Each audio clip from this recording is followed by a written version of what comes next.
तो hello guys welcome back to my YouTube channel गोबाव समनि उनाव दिनैसो यूट्यूबाव फैलायबाय आङो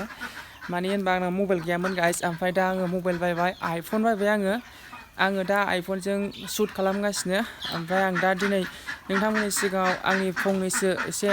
शेयार खालामनो नागिरदों खोथाफोर दा होनबा नोंथांमोना भिडिअखौ नायलांदो आरो माबायदि मोनो नायदो आरोखि दा आङो आइफनजों शूट खालामगासिनो ओमफ्राय दा आङो आंनि न'नि सोमोन्दै नोंथांमोननि सिगाङाव फंनैसो बुंनो सानो आरोखि ना दे होमबा नोंथांमोना नायलांबाय था ना मा होनो गाइस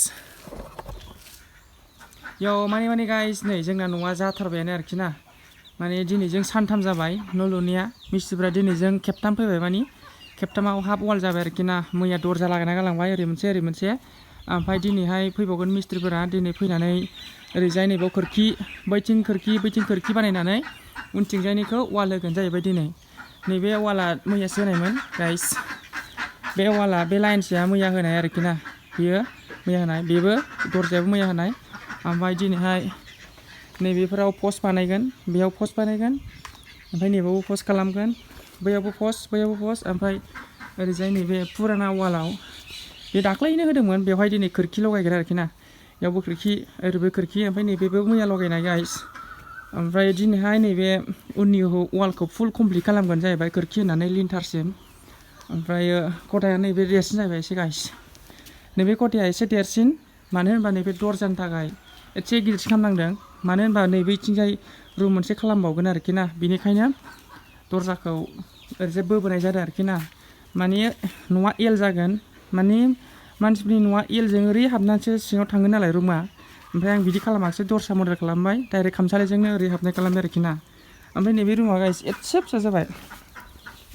बेयो एसे फिसा नैबे रुमनिफ्राय एसे फिसा माने 1 फुटसो फिसासिन जागोनदां बियो मथा मथि 1 फुट ओरैजाय बरिया रुमा गिदिर जाबाय नैबे ओमफ्राय गाइस नैबेवहाय बावैसोनो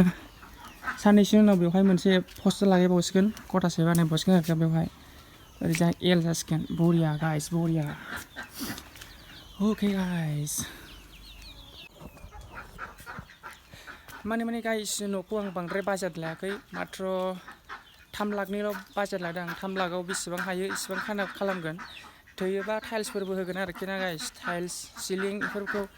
फैसाया 3 लाखजों मिलायहैयोबा मिलायाबाथ' टाइल्सखौ होनो हानाय नङा आरोखि गाइस उनावहाय होगोन लासैनो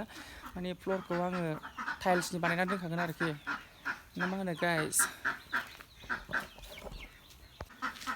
नै न'आ गोजाननिफ्राय साइज नुगोन आरो गोजाननिफ्राय ओरैजाय रुम मोनसे बानायबावोबा खामसालिखौ आङो गिदिर खालामगोन खेबसेनो 15 फुट गुवार खालामगोन आं खामसालिखौ ओमफ्राय आङो गाइस दा आइफनजों शूट खालामगासिनो क्वालिटिया माबायदि जादों माबायदि जायाखै आंबो बारा मिन्थिया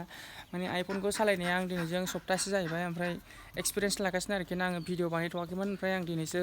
प्रपारलि भिडिअ खालामबाय ओमफ्राय बावैसोनो आङो बे आइफननि डिटेल्सफोरखौ नोंथांमोननि सिगाङाव दिन्थिनाय जागोन दा होमबा दिनैनि भिडिअआ बेखिनियावनो जोब्बाय।